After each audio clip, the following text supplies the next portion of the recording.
rest is history themselves. Yeah. The rest is comedy. That's kind of like I'd love Goalhanger to pick us up and we'll be the rest is comedy. That's sort of what the podcast is in my head. Like, that's my style guideline, if you know what I mean. Yeah. Hello and welcome to the fucking other podcast that I do. Bad stuff again.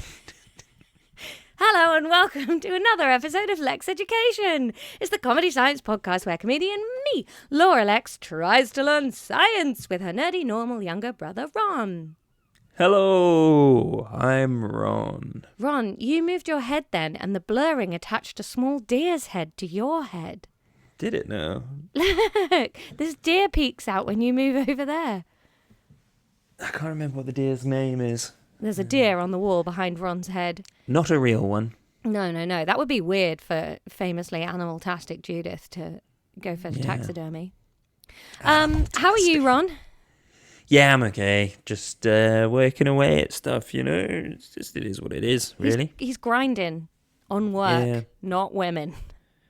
No, sometimes I grind on a woman. It just makes a single victim. She's animal-tastic. Good. I just went for a walk, and the dog was being. I think there were like bins being collected or something, so there was like slight beeping in the neighbourhood. And the smallest dog of the podcast, well, actually she's bigger than the other dog now, but youngest dog of the podcast was just a bit fractious and yappy. So I finished up my morning's work and I was like, all right, I've got 20 minutes. I'm just going to whip them out. It's not their full walk, but, you know, just to sort of bust some energy out their systems. And then I walked around, and down near our house, they've recently in the last 5 years planted a little fruit orchard, with the idea being that you're just allowed to go and pick free fruit. Cool. And I was like walking past, and didn't have long because I knew I had to get back for this. We're busy Kokios, and this guy was like, "Do your dogs like the orchard?" And I was like, "Fucking big question, mate. I don't really know." I don't know if a dog could ever fathom the concept of an orchard. Especially not Mackie. Sometimes Mackie is confused about whether she's inside or outside. But so I was like, I was trying to be friendly. I was like, oh, you know, the little one quite likes it, but it's quite long grass in the orchard, and Mackie won't go in long grass because it's dirty. So I was sort of half explaining that. And then he was telling me all about how, like, they planted the orchard 5 years ago and they get 3 years worth of funding to, like, take care of it. And now it's over to the community. And I think this might be the next step in my becoming, like, a weird suburban witch, is I'm going to start caring for the orchard. Interesting. You're going to Stardew Valley it up. Maybe, Ron. Maybe this is what our childhood with a garden full of apple trees trained us for. It didn't train us for jack shit. We didn't eat any of those apples. They rotted in a rotten, smelly brown carpet. Yeah, but now I feel like I need to make up for being such an ungrateful chode as a child, having that much access to free, fresh apples, and we were just like, get me one out of a plastic bag now. Yeah. Here's the thing, though. You know what? The apples from the shop are nicer, and we were kids. They were at least cleaner. Here's what I think needed to happen. They were cleaner, more uniform in shape, less riddled with beasties. Not casting aspersions on Mum and Dad. They were busy people with 4 children. But I think what might have helped is if they'd picked and washed the apples and then sort of gradually introduced us to the concept of eating outdoor, just wild apples, rather than just handing us that plastic bottle on a stick and saying, go in the garden and find an apple. Yeah, I mean, I think that was it. It was like, if we asked for apples from the shop, they arrived in a bowl. If we wanted apples from the garden, we had to go out. We had to avoid stepping in rotten apples. Or golden retriever turds that came up to our knees and were full of socks. Yeah, and you had to know which tree to go for. Yeah. Meg's a freak with the russets. I quite like the russets. Those are the ones with the, like, old leather skin. Yeah. Yeah, like half kiwi fruit sort of vibe. Yeah. I quite liked those guys. Yeah, I mean, I can't really remember what they were like. I think that tree's long gone now, isn't it? What the fuck is up with these pigeons behind me? Can you see them? No. Oh, these pigeons are going mad. You talk about pigeons way more than anyone needs to. Why are pigeons always so into me? I don't know. That's annoying. I'm going to get rid of the pigeons. There we go. No, it's lovely. Now I'm in an old-timey living room. My hair looks particularly mental today. Gosh, this looks like it was a punishment. Your hair looks like a beret today. It does. I look like, sort of like in the film, like this is what they do to them to stop them being so vain. That's usually the sort of thing I would say to you. No, that is my own honest feeling about my look today. I'm wearing what I would consider my Miss Trunchbull jumper today. It's my grey sweatshirt, and I always feel like Miss Trunchbull when I wear it. Sort of powerful and evil, and I love it. My friend Dan went as Miss Trunchbull to his own birthday party. Great decisions. Yeah. His birthday was on World Book Day, so we all went as book characters. It was great. It's wonderful. Are we doing an intro right now? Or are we doing a lesson? Okay. No, we're just doing an intro, Ron. Cool. We're gonna do a lesson. Or I mean, we could ring the bell now and do a lesson. Before we do, this week is live shows, gang. Wednesday and Saturday. Come to our bloody live shows and have a good time with us. That's all the information I'm giving you. We'll put the links on our Isn't this link coming tree. out on the 22nd? This is after live shows? No, this is before live shows. This is Monday the 20th. Wait. Live shows were last week, guys. Yeah, live shows were last week, guys. Jesus you Christ, fucking Ron, idiots. live shows are next week. Yes, I haven't planned any of it. Oh, no. I've got a flight to Dublin, a flight back from Dublin, and then several train rides where I can work on it. Maybe our first history lesson should be one of the live shows. No, the first history lesson is going to be Halloween. We'll do some talking off podcast. We've now got a special WhatsApp group about Lexx Ed, which is... Doesn't that feel good? So that it's not Lexx Ed and plates just... It does, but are we ever going to talk just in our chat? Like, is there anything we talk about that's not Lexx Ed and live shows? Yeah, you're stinking kid, and sometimes I visit. Yeah, that's true. This time next week, you'll be here, Ron. Well, actually, this time next week, I'll be in the office because it's the only way I can make it to the live show on time. But my stuff will be at your house. Sweet. That's good. Yeah, that'll we'll be have fun. tidied some rooms by then. Oh, why are the rooms so dirty? So this morning, Ron, you know I sent the picture of the world's worst wallpaper. Yeah. I was clearing out my inbox, doing some email admin, and an email from Zoopla popped up about the house and like, what's it currently worth and blah, blah, blah. And I like to just keep an eye on what's going on in the local area, what the house is worth. So I had a quick look on it, and it had the listing from when we bought it. And I was sitting in my dining room looking into the kitchen in the kiddie seat, and I could see our kitchen. And then I saw a photo of the house when we bought it from the same angle, and I was like, fuck me, we have ruined this house. Like, it's so tidy, and I get it. I know that's a staged photo taken for a website to sell the house, but Jesus Christ, there are doors open, there's pasta hanging out the cupboards, there's washing out, there's just every surface is littered with utensils and plates, and that it's not even like we've cooked a feast. This is just everyday barrage of nonsense. And then I looked at the living room photo and I was like, look at their glorious furniture. And then I looked at our living room and I was like, fucking hell, there's mangled dog toys everywhere, dead flowers. It's horrible. So me and Tom had a big chat about the state of our squat, and we have decided that every day we're just going to pick a room and we're going to pretend we're moving house, and we're going to play, do we really want to take this to the new house? And if we don't want it, it's going. Wow. Yeah. Interesting. I love that for you guys. Yeah. Is that going to apply to board games as well? We're pretty good at culling board games when we don't play them. No, we probably won't. Interesting. Does that mean you want to borrow some board games? No. But I think that was the thing that when you guys were flush with cash, you were splurging on, and they're big and bulky.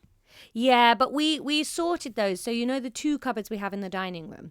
One of them is now a dedicated Child of the Podcast cupboard, and it just has all her crafts and bits of paper and sticker books and stuff like that in it. So we sorted the board games into 2-player games and games we would actually just rando play of an evening, and those are downstairs. And then all the bigger party games or needs 4 or 5 players, they're all up in storage in the spare room now. Yeah, that's fair. So I feel okay with our board I didn't game feel like the decisions. house was horrid, squalid, or bad last time I was there. But was that because it was like a big event, so you'd made it nice? I think when we tidy it, it's lovely. But just day to day, like... Because of the volume of stuff, it gets messy. Yeah, and just... I am doing too much work at the moment. Like, if I'm not at a gig, I'm at home trying to make clips or checking things. Like, just the volume of work that I have on at the moment is more than a full-time job. Tom's also got a full-time job. Plus, we have 2 dogs and a kid. And I get incredibly stroppy if I don't have a little bit of downtime. So basically, we try to have 2 hours off in the evening. And there just aren't enough hours in the day to tidy and do a full-time job and have a little bit of downtime. It's not possible. It's just not possible, Ron. No. Don't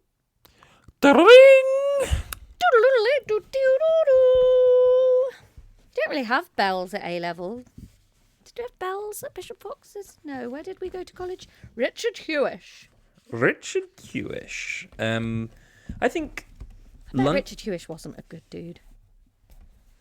I don't know. Who was Richard Hewish? He must have owned a lot of area because there's like Hewish Woods in the area. Oh, yeah.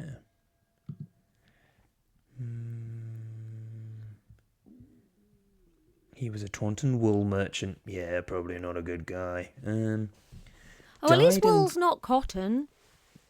Died in 1615, and his Whoa, will included an endowment to establish almshouses in Taunton and support local people's university education. Oh, okay. Maybe he was decent then. Oh, it wasn't interesting. He doesn't even have his own page on Wikipedia. Anyway. Laura, what did we talk about last time? Before you even ask, Ron, last time we were talking about... I already asked. Shut up. I did get that in. I'm going to edit it out. This is my edit. Why can't you get this fucking right today? I thought I did odds. I do odds. But I edited the one that came out this Monday. So you're editing the one that comes out on Monday that we've already recorded, which was before you say about glucose. So wait. Oh, this is one... Wait, I'm so confused about what number we're on then. This is episode 3 of season 3. So do I edit evens again now? Yes, since we went on to season 3, yes, because I did episode 1 of season rude. 3. Okay, I'm going to hide the quiz recorded column. We don't need that anymore. We don't No, do we're not really separate doing quizzes. quizzes anymore. Yeah, hiding it, man. You're so right, Ron. This is episode 3. You're going to leave it in. Anyway, I was hastily going to the right page to tell you. We're doing monomers and polymers. Monomers are the building blocks of a bigger thing, and the polymer is the macromolecule. And an example of monomer and polymer is nucleic acid in DNA. When monomers join together, it is a condensation reaction. So water is created for each bond. And when they break apart, it's a hydrolysis reaction. So water is absorbed back into the polymer. Beautiful. Okay. Well done. What a great, concise summary. Plus monomer equals polymer plus H2O. And polymer plus H2O equals monomer plus monomer. Carbohydrates are polymers, also known as saccharides. The monomer would be a sugar. Glucose is 2 isomers. Molecule with the same chemical formula but a different structure. Now you're just reading notes. I was always just reading notes, Ron. But now it sounds like you're reading notes, not a podcast. But do you remember, Ron, when we got to this section and I said, perchance we may stop now because it's not going in as well? Yeah. I was right. Great. Can you remember what an isomer is and what makes it interesting? So an isomer is the same same stuff in the monomer, but a different structure. Yeah, it doesn't have to be a monomer. It's just about it being a molecule, and then you've got that tetrahedral shape. All 4 bonds coming off of the carbon. Yeah, and do you remember how 109.5 degrees. Your hands can't be in the same orientation? Yeah. What Now, about, Ron? What about... On a fresh brain, let's talk that through. What about, Ron? Hang on. Pause. I won't pause. Are you about to argue that your hands can be in the same orientation? I'm trying to think of a way. Just... Look at that inventor's brain whirl. Okay. What about, Ron? The word live and the word vial. They're made of the same things, but you can't put them over each other. What's wrong with the hands metaphor? Isn't it easier with letters? No, because it's more about the shape of something. I don't really understand the hands thing. Oh, I was going to find, hang on. I didn't, spoiler, but 3D chirality structures, 3D chiral structures online tool. Let's have a look, see. I'd have had to have... Okay, hang on. Close pop-up. Please. Right. Pause.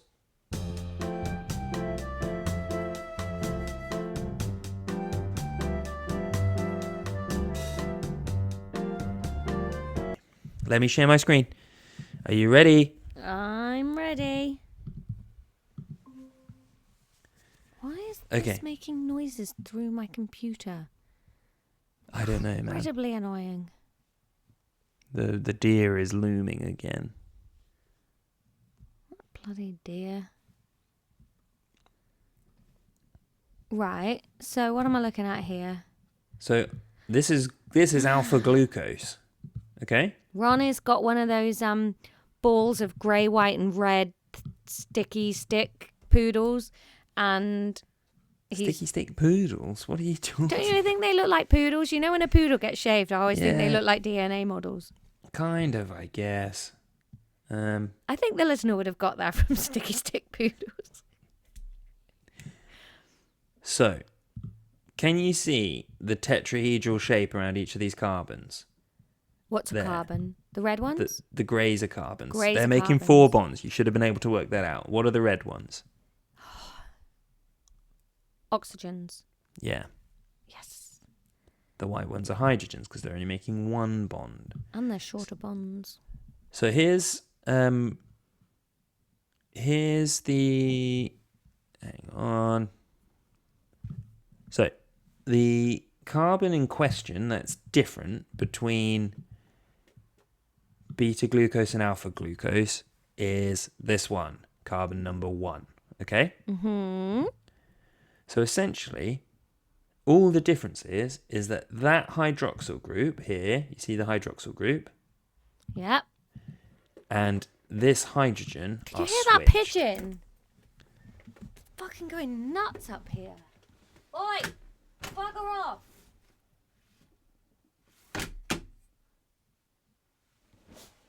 I regret shouting as I opened the skylight because lots of pigeon feathers fell in my mouth. Yeah, that's gross. I'm going to die of pigeon bum disease.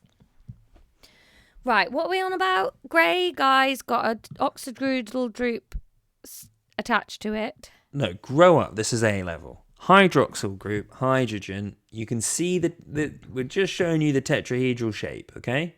Do you understand the shape that it's in? Have you got a tab saved on your computer for West Country Carnival Wikipedia page?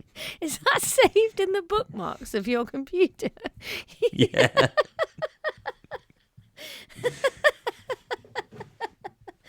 Yeah, of course. I came back to read from this several times. Laura! Yeah, sorry. I got distracted. Yeah. What? I'm just trying to get you to understand the shape that we're talking about, because you said that you didn't understand the diagram from last time. How is this helping? Because you can see it, you fucking dunce. That's how it's supposed to be helping. You're supposed to be looking at it and understanding a 3D shape in a way that, like, humans have been able to do since cave boy times. It's not that I didn't understand shapes exist. You told me you didn't understand the shape it was. You said, "Oh, is that behind? Not in front." Like you're some medieval portrait painter who doesn't understand perspective yet. In my defense, how was I supposed to know it was behind? Because why would all these things be flat?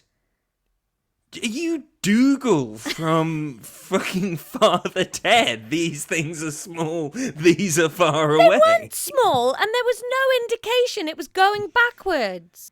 It was just a line with a stick thing coming out of it. I had been talking about it, though, and you'd been nodding along. Right, what do you want me to know? I want you to understand, I can't be with you and have you play with one of these models so you understand the tetrahedral shape. That's important. Do you understand the shape of the bonds that come off a carbon? Sure. Don't say sure, say yes. Oh, yes, mother. You fucking prick. You're saying that? Like, here's the thing, is that Laura in the first half of the episode is different to Laura in the back half of the episode. So you last time, you're like, I don't get it. And I was like, okay, I'll find a helpful tool and I'll show it to you. And now you're like, why wouldn't anyone ever understand that? And it's like, you didn't last time. The bit that I didn't quite get, Ron, was just because of a bad 2D drawing. That's... I don't know if... Yeah, so I've shown you something else. Okay. So now, can I add beta glucose to this? Or is it going to replace it? It's replaced it, and you're not going to... It's very hard to see the difference. See, the hydroxyl group and the hydrogen have swapped. Sure. The point being... Not you, Carnival. The point being... I can't believe we never actually did a carnival episode. That's wild. I covered it all in drips and drabs with fervour in other episodes. You should make a clean edit, though, of all of those bits pieced together so that people fully understand the majesty of West Country Carnival. I think we should do a trip to Carnival maybe next year. Yeah. Oh, we should take... I was going to say youngest kid of the podcast, only child of the podcast. And will always be oldest child of the podcast. Yeah, oldest child of the podcast. Oh. Are you going to have a child of the podcast? Unless I, like, adopt a teen, like in Superstore. That's one of the best bits of that. Anywho, Laura.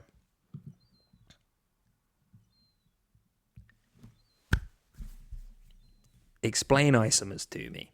I just did. Explain it to me. It's the same ingredients in a different structure. Reverse. Why does that matter? Because of chirality. No, chirality is why they're in a because different of structure. Polarity. I'd like you to explain chirality to me as part of this. Opposites. What does that mean? It means the way they're connected to each other. Use full sentences and explain this to me. Know it. Wait, so say that. Don't just... Be nicer to me so I don't feel backed into a corner. Okay. Start then with you hi, need to Laura. be honest and you need to lay your cards on the table. Where's it not connecting up for you? Just what is the full sentence? Yeah, but no, what bit of it don't you understand? It's not that I don't understand it, it's that I don't know how to explain it to you. But if you understand it, I don't see how you can't explain it. What is chirality? It's where you've got a polymer. Nope. It's where you've got a molecule. Yep. And the molecule bits, the monomers that make up that molecule. No. Oh, I don't know then. This is making me doubt that you know what a monomer is. It's a small building block.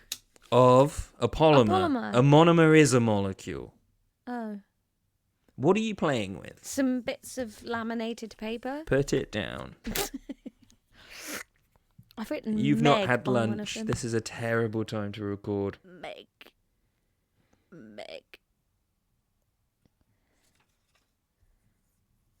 I've only recently had breakfast, though. I made a very good granola. It's not Kokio energy that you're giving off right now. You're making me feel stupid instead of interested in learning. Let's share responsibility in that, and we'll both try and do better. I am stupid, and you're making me aware of it, which is not making me interested in learning. Okay. What would you say, then, is the definition of a... What are we defining? Isomer. Isomer.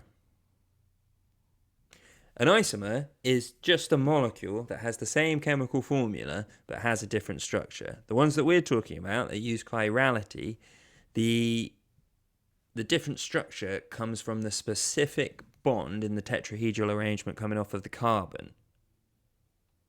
Those being different means that they don't have rotational symmetry and are therefore different molecules.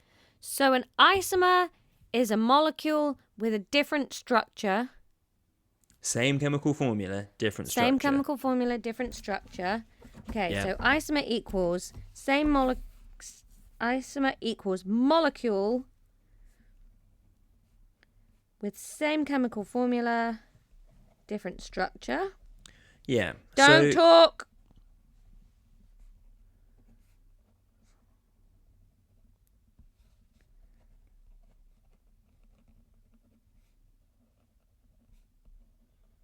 Okay, and then... So, in the two isomers that we're talking about today, that difference in structure comes from chirality around one of the carbons. You get chirality around a carbon when all four of its bonds are pointing to different things. Isomers can have different things,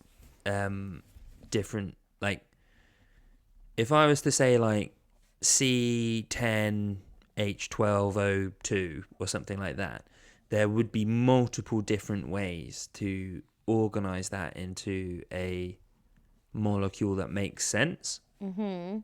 And those would all be isomers of each other. That doesn't mean they have chirality. It's just specifically in the case of these two isomers that we're talking about, they have chirality. And what is chirality? Chirality is the sort of left-handed, right-handed bit that we're talking about with carbon 1 on the glucose. Okay, so chirality means it's an... Left-handed, right-handed is a really good way to think about it. Chirality means same chemical formula, mirror image structure. Centered around one carbon. Yes, that mirror image is a really good way to put it as well. Same chemical formula, mirrored structure centered around a carbon. Yeah.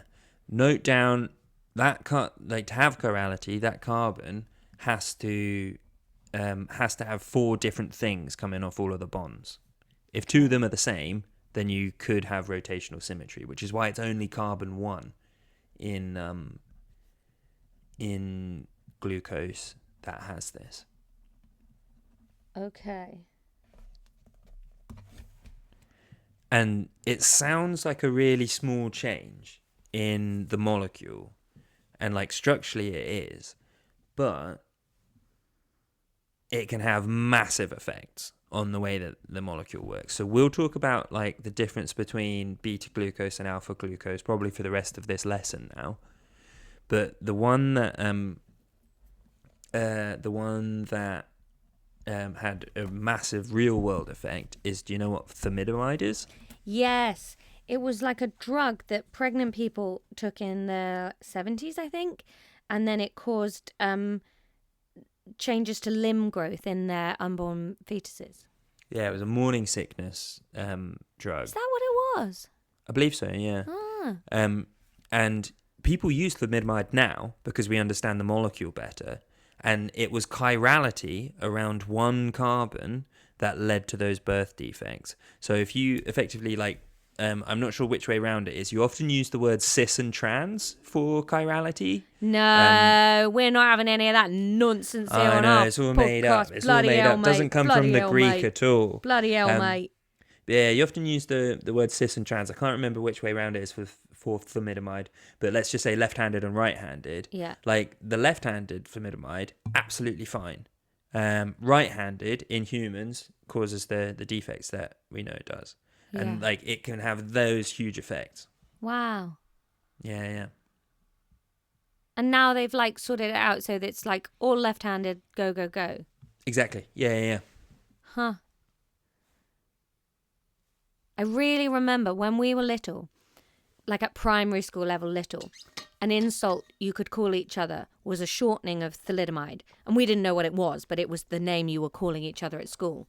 And so me and older sister did a podcast calling each other, and Dad going, do you have any idea what you're saying and what you're referring to? And explaining thalidomide to us, and us going, okay, we will stop saying that word. That's very different. I have a really similar memory, but when me and younger sister of the podcast, Meg, were kids, everything was random. LOL random was kind of the thing. And we had a talking to from Dad about what random actually means.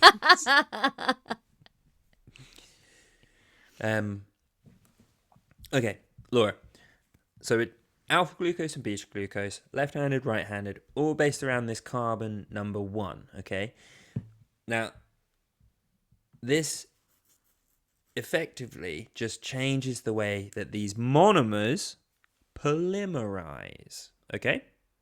The way they grow into a bigger structure. Exactly, yeah. And where the condensation reactions happen and the orientation that those happen in. So, do you happen to know the polymer for alpha glucose, or any of the polymers for glucose, any of them? Fructose. No, that is a different monomer.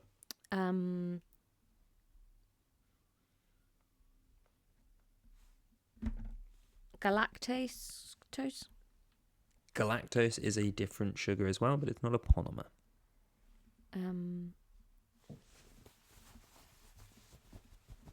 Starch. Yes. Did you get that because of the collar thing I was doing? No, not at all. Oh, where did you get that from? I was trying to think about when we were talking about storing sugar in roots, and I was trying to remember what that word was. Very good, yeah. Starch is one of the polymers of alpha glucose. So when you're saying alpha glucose is one isomer, beta glucose is the other isomer. Exactly. Yeah. And it has chirality. Yep. Okay. There's chirality around carbon 1.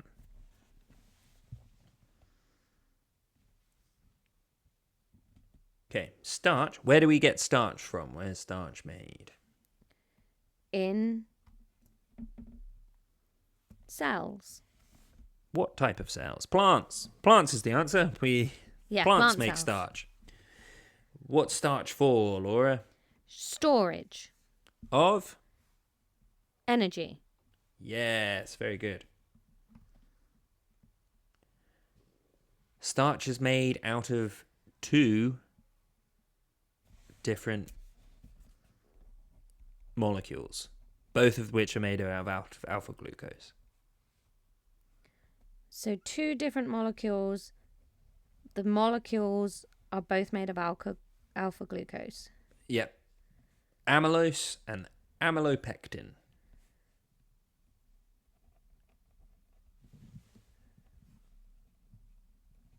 Amylose. Amylose, yeah. And what was the other one? Amylopectin. All right. Not to be confused with amylase, which would make it an enzyme. Science. Very true. There's one more polymer that is made from alpha glucose, and it's made in animals. Lipids. What are lipids? Fats. So why have you brought those up, and why? Because that's energy storage in humans, so I thought it might be connected. It's not, but I do like the thought process, and I'm sorry for my shit-eating tone. No. So lipids are long-term energy storage for humans. You might not be aware of the molecule that we use as short-term. You only really ever hear about it in kind of a bodybuilding or like weightlifting context. But have you ever heard of a molecule called glycogen? No, not really. So glycogen is the animal version of starch. Okay. Basically, it is a molecule made of sugar that we store in our muscles right next to where we need it, and then when we're doing exercise, we burn through our glycogen stores. Okay. And glycogen's kind of using up your glycogen stores is kind of that bit when you're sort of like 20 minutes into working out or something, and then you go, oh. Yeah. Is using that up, is that what creates the acid that makes you burn when your muscles get tired? No, lactic acid is because you run out of oxygen. Oh, right, okay. And is glycogen also alpha glucose or beta glucose? Alpha glucose. All of these are alpha. Okay. Whenever you hear about glucose from like a food perspective, I'd wager every time you hear about glucose in your life, apart from when we're talking about science, they're talking about alpha glucose. Okay, so food glucose is nearly always alpha glucose. It's always alpha glucose. Food glucose When equals hang on, alpha actually, glucose. is that true? Sorry, let me find out if that's true. Nope, it's in the book now. We're changing facts according to my book. Ignore that. That was untrue. Oh. Um, Luckily, I'm writing one of my erasable donkey pens. I'll edit that out, you know.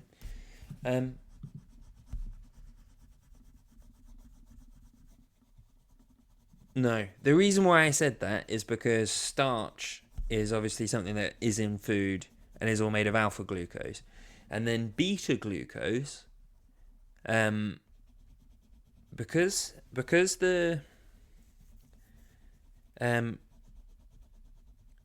of where the condensation reaction happens in glucose, it happens between carbon 1 is always involved, okay? And then it'll either be between carbon 1 and carbon 4 or carbon 1 and carbon 6. But carbon 1's always involved. So with beta glucose, it's flipped compared to alpha glucose because of that chirality. Mm-hmm. The bond happens slightly differently. And then when beta glucoses form a polymer, they form cellulose. Oh, okay. Which obviously humans can't break down. So that like similar, like these chiral centers, they can have big differences because obviously starch is one of the most important food sources on the planet. Cellulose we physically can't eat. Those two molecules have the same chemical formula. Yeah, but just that slight tweak. Boop, boop. Okay. Couple extra bits of information we need to learn about these different molecules, okay? Mm-hmm. You need to know the difference between amylose and amylopectin. Okay. Hit me. Amylose only has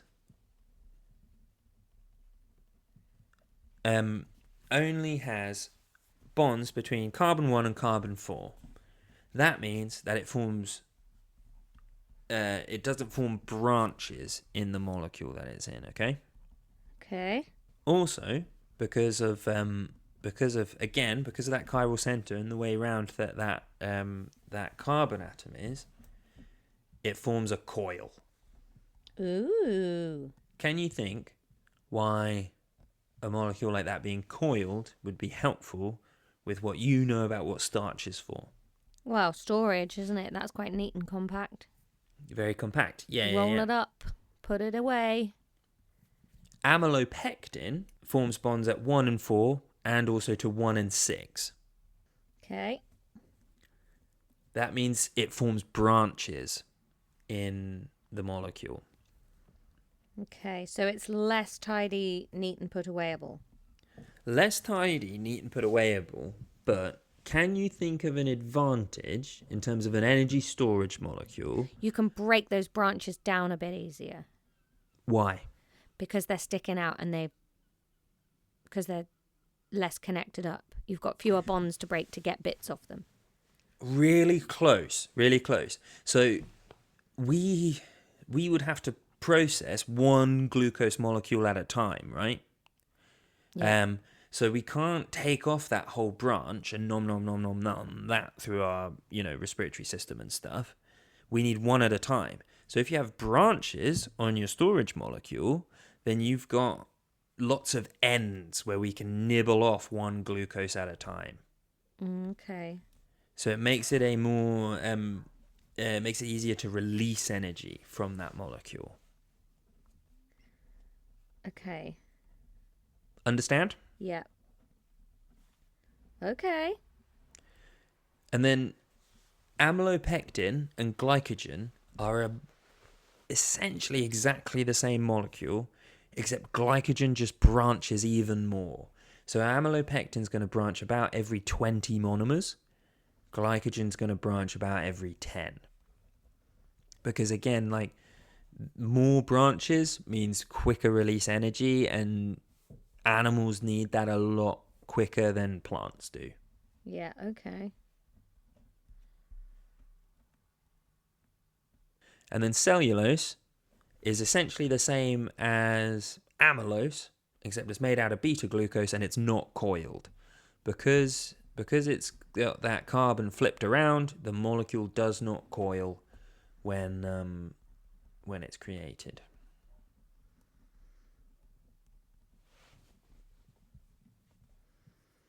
I always like it when you grow pumpkins and their little Twizzlers coil. Yeah, it's cute. Do you have a garden? Nope. 2 balconies though. Okay. And I think that's glucose. Is that glucose? I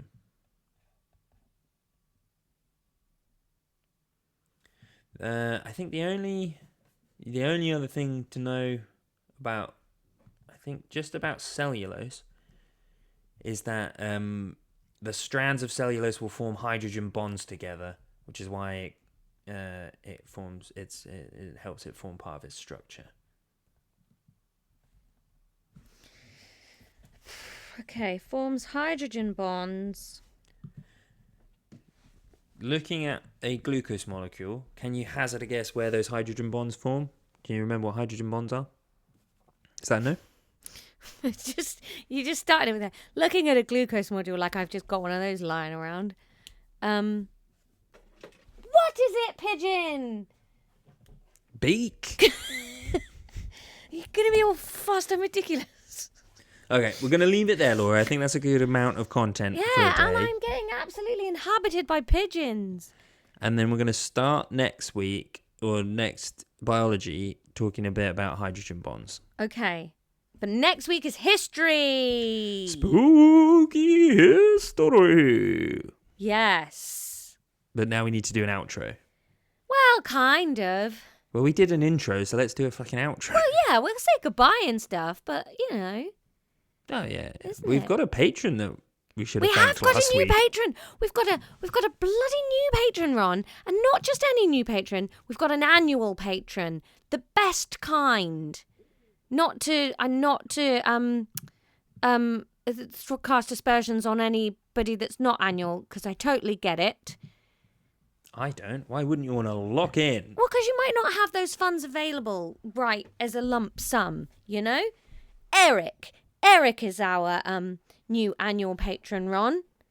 Spelt with a K, which makes me think European, which makes me think fancy.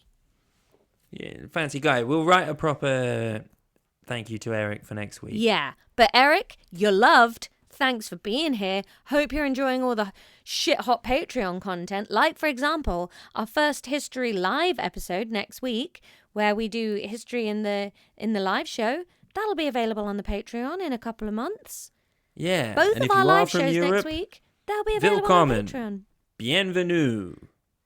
Hello. Hi, Eric.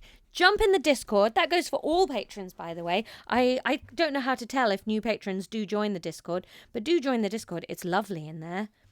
Yeah, you can see the adventures of Gareth. Yeah? You can see everybody's pets. Yeah, you can chat to younger sister of the podcast. Yeah, she's in there. She's rumbling about. She lives in a drawer in the back of the Discord. It's lovely. All right, gang. I'm going to go and throw away everything in my hallway. I'm hungry. What are you going to eat? Some sort of bulgur wheat concoction? Do you remember when you first moved to Brussels and you were making that and it smelled like jizz? No, it was lentils. I'm not having this conversation again. I had a disgusting bulgur wheat risotto the other day that was so bad I sent it back in the restaurant I was in. Bulgur wheat risotto? It wasn't creamy and smooth, Ron. It was poppy and horrible. Bulgur wheat cooks in about 6 minutes. How can you develop good flavour in a risotto in that time? You can't, Ron. And I sent it back and she didn't even argue a little bit. I just went, I'm so sorry, but this is disgusting. And she went, yeah, do you want something else? And I was like, don't let people order it. We ordered a carbonara in Italy and we got it and it just tasted like plastic.